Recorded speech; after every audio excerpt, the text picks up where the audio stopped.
Hello, welcome to Kevlar's Quest, the Morning Life podcast. I'm Kevin Ejezi. Today's quest is the truth about breakups. The truth about breakups. Breaking up isn't just one moment. It's not just a single conversation or a dramatic goodbye. It's a slow process, like fading sunlight at the end of the day. You don't just lose someone all at once, and that's something we don't talk about enough. When you are thinking of ending a relationship, it is usually because things haven't felt right for a while. Maybe you've been unhappy. Maybe there's been tension, or maybe you've just grown apart. But even then, you probably still care about the person. That's what makes it hard. You are stuck between what used to be good and what's no longer working.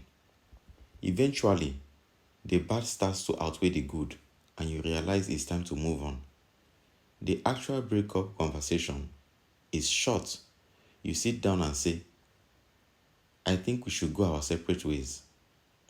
That part takes less than a minute, but that's just the surface. Ending the relationship structure, like the label of boyfriend, girlfriend, partner, is fast, but the emotional bond, that's a whole different story. You can't just shut that off, especially if you spent years building it. That connection doesn't vanish overnight. That's why exes sometimes get back together, because even after the breakup, the bond is still there. You only truly move on when that emotional connection stops being the most important one in your life. You might always care about your ex, but you only really let go when you start caring about someone else more. And this is where things get confusing.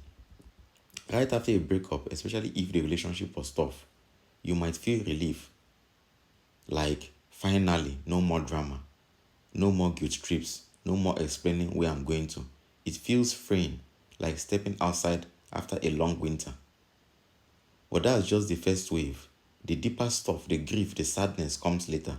Sometimes much later, especially for guys. A lot of men don't realize how it really feels to lose someone until they find out their ex is dating someone new. That's when it hits. That's when they realize she's really gone. It's not the breakup itself that hurts the most. It's watching her move on. First, she's dating. Then she's living with someone. Then she's engaged. Then married. And with each step, you feel like you are losing her a little more. It's not about time. It's about emotional investment. And here's the thing. That pain can make people do desperate things. That's why there's a whole industry built around getting your ex back. But let's be honest, that's usually a bad idea. The urge to reconnect comes from not fully grieving the relationship or not building new emotional connections. So what do you do instead? First, wish her well. Seriously. Don't be that bitter person hoping she ends up alone. That's not love. That's ego. If you truly cared about her, you should want her to be happy even if it's not with you. Second, learn to grieve earlier. Sit with your feelings, reflect on the good times. Rewrite the story in a way that helps you grow. Because if you don't deal with it now, it will hit you harder later. Grief is weird. It doesn't follow a schedule. It comes and goes, but it's part of life. And honestly, it's part of being human. Most of us will go through it at some point, and that's okay.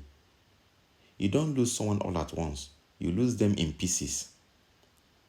As they slowly give their hearts to someone else, and with each piece, you learn to let go. Not because you stopped caring, but because you start caring about yourself more. Okay, that's our quest for today. Please subscribe, like, and share. Someone out there needs to hear this message. Maybe someone like you. Let's spread strength and clarity to those navigating this journey. We will talk more in future episodes. Let me know your thoughts. Thanks for listening and take care.